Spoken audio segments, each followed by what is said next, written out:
নমস্কার বন্ধুরা, সানি রাজিয়ার হেসেলে আপনাদেরকে জানাই স্বাগত। আজকে রান্না করব আঙ্গারা চিকেন।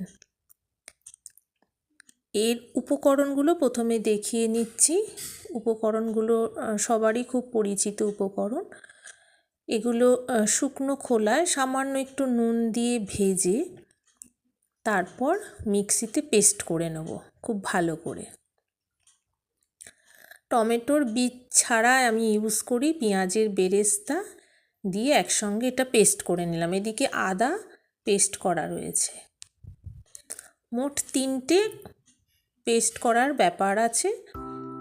সেগুলো করা হয়ে গেলে চিকেনটায় টক দই দিয়ে এবং আদা বাটা, গুঁড়ো মশলা আর বেরেস্তা টমেটোর যেটা পেস্ট করা হয়েছিল সেটা, কাসুরি মেথি, স্বাদ মতো নুন, হলুদ আর লঙ্কার গুঁড়ো দিয়ে ভালো করে ম্যারিনেট করে রেখে দেব।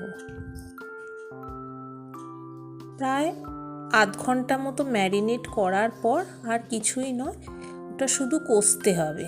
যত কষা হবে ততই দেখব যে মাংসের রঙটা কিভাবে পরিবর্তন হচ্ছে। আস্তে আস্তে একটা সুন্দর রং এবং সুন্দর গন্ধ বেরোতে শুরু করবে।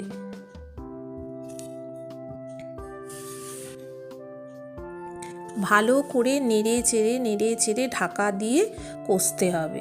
যেহেতু টক দই দেওয়া আছে সেহেতু জল আপনা আপনি বেরিয়ে যাবে, আর জল দেওয়ার কোনো প্রয়োজন নেই।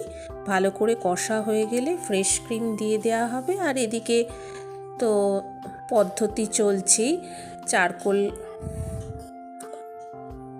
দিয়ে একটা স্মোকি ব্যাপার করে হয়ে গেল আজকের আঙ্গারা চিকেন।